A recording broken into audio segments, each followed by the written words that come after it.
Hello students, my self Pankaj. मैं पंकज कुमार आपका अपने YouTube channel play with maths पर स्वागत करता हूं। आज आपके सामने एक बार फिर से एक नई वीडियो के साथ उपस्थित हूं।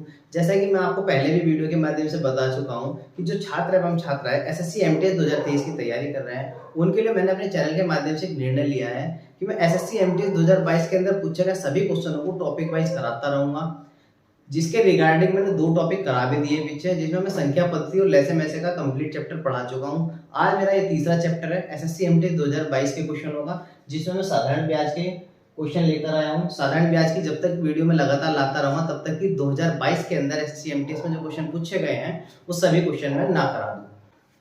ज्यादा टाइम वेस्ट ना करते हुए आज का वीडियो शुरू करते हैं बेटा। पहला क्वेश्चन है हमारा, साधारण ब्याज पर एक निश्चित राशि 5 वर्षों में 12,000 रुपए और 8 वर्षों में 18,000 रुपए हो जाती है।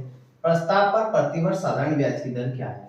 भाई ध्यान से देखो क्या दिया है कि 5 वर्षों में जो हो रही है वो 12,000 रुपए हो रही है राशि, और जो 8 वर्षों में हो रही है वो कितनी हो रही है? 18,000 रुपए। यानी यहाँ से एक कंडीशन बन रही है कि वो 3 वर्षों में कितनी बढ़ रही है? 3 वर्षों में कितनी बढ़ रही है भाई? 12,000 से कितनी हुई? 18,000। यानी 3 वर्षों में जो है उसे 6,000 रुपए का ब्याज मिला होगा। 3 वर्षों में कितना ब्याज मिला उसे? 6,000 रुपए का। अगर मैं कहूँ कि 1 वर्ष का ब्याज कितना होगा भाई? 1 वर्ष का जो ब्याज है वो कितना होगा? 2,000 रुपए। 3 कहाँ जाएगा इसके डिवाइड में? भाई 3 वर्ष का ब्याज 6,000 है तो 1 वर्ष का कितना होगा? 2,000 रुपए। हमें क्या दिया है कि 5 वर्षों में कितनी हुई है? वो 12,000 रुपए। तो 5 साल का ब्याज निकाल लो। अगर मैं कहूँ 5 वर्ष का जो ब्याज है वो कितना होगा? जब 1 साल का 2,000 रुपए है तो 5 साल का कितना होगा हमारा? 10,000 रुपए। कितना होगा?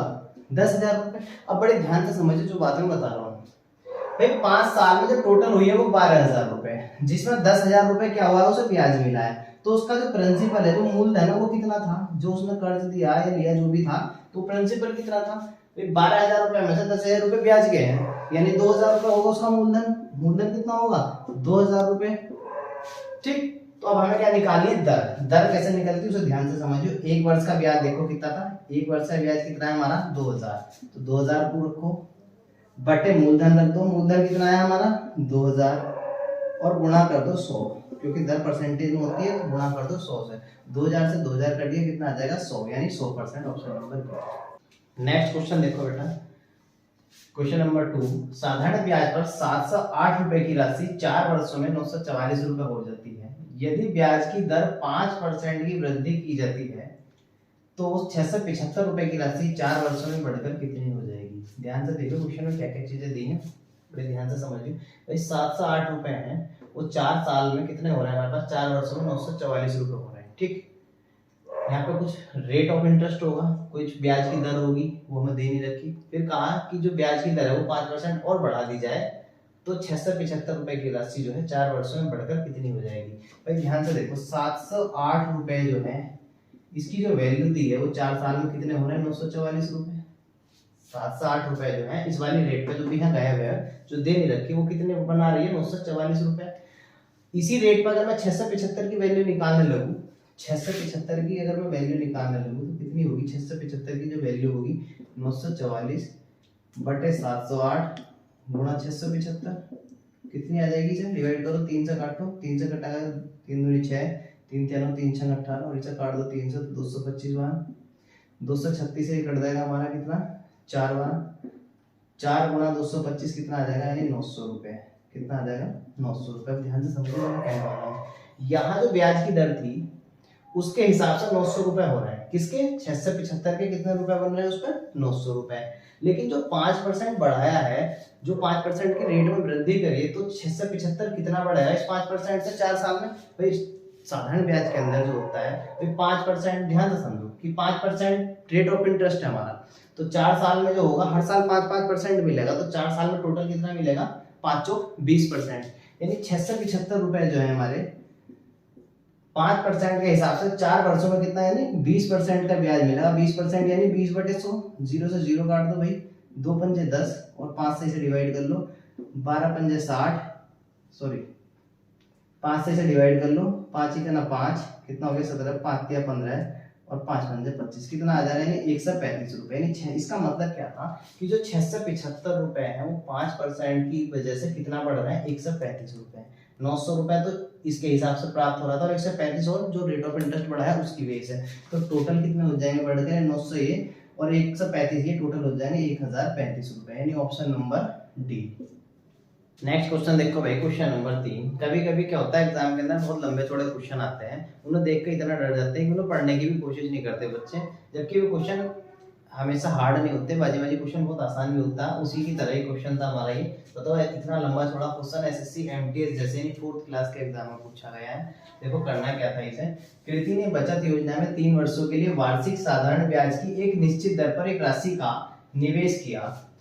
अगर उसने समान राशि का निवेश 3 वर्षों की अवधि के लिए शिक्षा योजना में पहले वाले वार्षिक ब्याज दर से 2% अधिक ब्याज दर पर किया होता, जो प्रतिवर्ष है, तो निवेशित राशि पर 540 रुपए अधिक का ब्याज प्राप्त होता। कृति ने कितनी राशि का निवेश किया था? ध्यान रखना, जो उसने पहले वाली योजना है उसमें किसी रेट ऑफ इंटरेस्ट पे क्या है अपना कुछ पैसा लगाया, उसी की तरह क्या करा उसने कि जो दूसरी योजना है उसकी जो शिक्षा योजना है उसमें क्या करा उसने पहले वाली जो रेट ऑफ इंटरेस्ट है उससे 2% बढ़ा के 2% अधिक ब्याज दर पर निवेश किया। जो दूसरी योजना है कितने टाइम के लिए? 3 वर्षों के लिए, तो उसे 540 रुपए जो अधिक ब्याज मिल रहा। साधारण ब्याज के अंदर मैं पहले भी बता चुका हूँ कि अगर मान लो 5% पे किसी को पैसा दिया तो अगले साल भी 5% होगा, उससे अगले साल भी 5% होगा। ठीक, तो हम डायरेक्टली भी निकाल सकते हैं। मान लो 2 साल का 5% के हिसाब से निकालना है तो सीधा 10 निकाल दो, 3 साल का निकालना है तो सीधा 15 निकाल दो। ठीक, तो इसी तरह इसका यूज करेंगे। ध्यान से देखिए भाई, 3 वर्षों के लिए निवेश करा है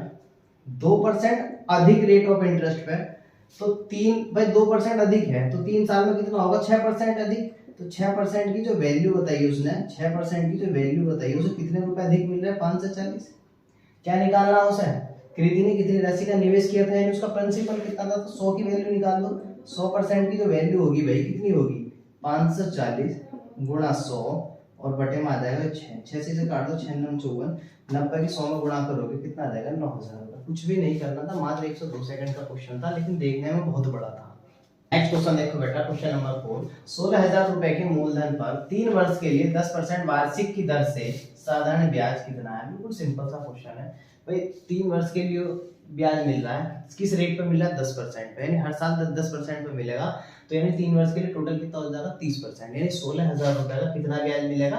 टोटल 30%। तो 16000 का 30% निकाल दो, वही साधारण ब्याज होगा। 16000 का 30%, 30% मतलब 30/100 कर दो, 0 से 0 काट दो, 0 से 0 काट दो, 16 दिया कितना होगा? 48, यानी 4800 रुपए। Option number C. Next question देखो भाई, वह राशि ज्ञात कीजिए जिसे ब्याज के रूप में 250 रुपए अर्जित करने के लिए 6% प्रतिवर्ष की दर से साधारण ब्याज पर 8 महीने के लिए निवेश किया जाना चाहिए। कौन सी राशि होगी वो ध्यान से देखो। साधारण ब्याज का एक सूत्र भी होता है, उसे मैं बता रहा हूँ। साधारण ब्याज जो होता है उसका सूत्र होता है मूलधन गुणा दर गुणा समय बटे 100। सूत्र का यूज कर रहे हैं, डायरेक्टली हो जाएगा सूत्र से भी। साधारण ब्याज कितना मिला उसे? 250 रुपए। मूलधन कितना हमें निकालना है, यानी प्रिंसिपल जो हमें निकालना है, इसे पी मान लिया। दर कितनी है हमारी उसकी? 6%। और समय कितना है उसका? 8 महीने। समय हमेशा जो है वर्ष में रखते हैं, तो 8 महीने है तो इसे 8/12 लिखोगे। ठीक, और बटे 100 100 इधर आ जाएगा गुणा में, तो 250 गुणा 100 बराबर कितना हो जाएगा? पी गुणा भाई 6 से काट दो, 6 दूनी 12, 2 से काट दो, 2 चौक 8, तो कितना हो जाएगा? पी गुणा 4। 4 इधर आएगा डिवाइड में, तो 4 से जब इसे डिवाइड करोगे तो 25 बार, और 25 की 250 के साथ गुणा करोगे तो जो प्रिंसिपल आएगा 25 होता है 625, यानी 6250 रुपए। कितना आ जाएगा? 6250 रुपए, यानी option number D. Next question देखो बेटा, प्रति वर्ष साधारण ब्याज की किस दर से कोई राशि 30 वर्षों में अपने आप की 3 गुनी हो जाएगी? अपना उत्तर 2 दशमलव स्थानों तक सही दे। बड़ा ही प्यारा क्वेश्चन है, ध्यान से समझिए। कोई राशि है वो 30 वर्ष में जो अपने आप की 3 गुनी हो रही। मान लो हमारे पास 1 रुपया है, ठीक, आज हमारे पास 1 रुपया है, 30 साल बाद 30 वर्ष बाद क्या हुआ? ये 3 गुने हो गए, यानी 1 रुपए से कितने रुपए हो गए हमारे पास? अब 3 रुपए। यानी एक बात समझ में आई कि 1 रुपए से 3 रुपए जब हो रहे हैं हमारे पास, यानी 2 रुपए का जो है ब्याज मिला। 2 रुपए का ब्याज मिला कितने टाइम में? 30 वर्ष में। तो हमें क्या निकालना है? ब्याज की दर। दर कैसे निकलती है? ध्यान दो, ब्याज को रख दो बटे प्रिंसिपल शुरू में कितना था हमारा? 1 रुपया, और गुणा में टाइम रखो नीचे, और गुणा 100 कर दो। फिर से समझो, जो ब्याज मिला हमें 30 वर्षों का वो रख दो, कितने वर्षों का है? 30 का, और इसकी प्रिंसिपल से और गुणा कर दो नीचे, और गुणा में 100 रख दो, क्योंकि दर जो होती है वो परसेंटेज में होती है। ठीक, 0 से 0 काट दो, 2 ढाई 20 और 20/3 जब 3 से डिवाइड करोगे दो स्थानों तक दशमलव के तो 6.67 आ जाएगा, option number A. Next question देखो भाई, यदि कोई धनराशि 15 वर्ष में स्वयं का 6 गुना हो जाती है तो प्रतिवर्ष साधारण ब्याज की वार्षिक दर क्या है? भाई ध्यान से समझो, मान लो आज हमारे पास 1 रुपया है और क्या कहा इसने कि 1 रुपया जो है 15 वर्ष के बाद क्या हुआ, ये अपना आपका कितना हो गया, 6 गुना हो गया। सपोज करो हमारे पास 1 रुपया था, 15 साल बाद कितना हो गया, 6 गुना, यानी 1 रुपये से कितना होगा हमारे पास 6 रुपए। भाई 15 साल में कितना ब्याज मिला हमें, प्लस 5 रुपए का। कितना ब्याज मिला, 5 रुपए का। तो ब्याज की दर निकाली मैंने, क्या कहा, ब्याज को रखो, कितना ब्याज है 5, फिर क्या करो बटे में प्रिंसिपल रखो और टाइम रखो और गुणा में क्या कर दो, इधर 100 कर दो। ठीक, 5 या 15 और 3 से जब 100 को डिवाइड करोगे तो आ जाएगा हमारा 33.33%। नेक्स्ट क्वेश्चन देखो भाई, बहुत ही शानदार क्वेश्चन है। समान राशि को साधारण ब्याज की दर पर क्रम से 6 वर्ष और 15 वर्ष के लिए निवेश पर अर्जित ब्याजों का अनुपात क्या होगा? सबसे पहले ब्याज का सूत्र समझो क्या होता है साधारण ब्याज का। साधारण ब्याज सिंपल इंटरेस्ट जो होता है, प्रिंसिपल यानी मूलधन गुणा दर गुणा समय यानी टाइम बटे 100 ही होता है। ऐसा ही वाला होता है, प्रिंसिपल गुणा रेट गुणा टाइम बटे 100। यानी जो ब्याज होता है ना वो प्रिंसिपल के भी, रेट के भी और टाइम के भी डायरेक्टली प्रोपोर्शनेट होता है, यानी डायरेक्टली समानुपातिक होता है। तो जैसे इसमें क्या दिया था, हमें समय दिया था, तो ब्याज जो होगा समय के अनुपात में डायरेक्टली प्रोपोर्शनेट होगा। यहाँ पे समय होता तब भी डायरेक्ट होगा, रेट होती है तब भी डायरेक्ट होगा, टाइम होता तब भी डायरेक्ट होगा। ठीक है, करने का ढंग तीनों का एक सही होता। तो कुछ नहीं करना है, ब्याजों का अनुपात निकालना, तो इसके जो समय दिए इनका अनुपात में रख दो, 6:15। 3 से डिवाइड हो जाएगा, 3 दूनी 6 और 3 पंजे 15, तो कितना आ जाएगा 2:5, यानी ऑप्शन नंबर सी। यही था बेटा आज का वीडियो। एक बात और सुन लो, जो बच्चे एसएससी एमटेक 2023 की तैयारी कर रहे हैं तो अपनी अच्छी तैयारी करने के लिए वो आज ही हमारे चैनल के साथ जुड़ जाएं, जिससे कि आने वाले सभी वीडियो के नोटिफिकेशन आप पर समय समय से पहुंचते रहे। अगर आज का वीडियो मेरा ये आपको पसंद आया तो इसे लाइक करना और चैनल को सब्सक्राइब करना।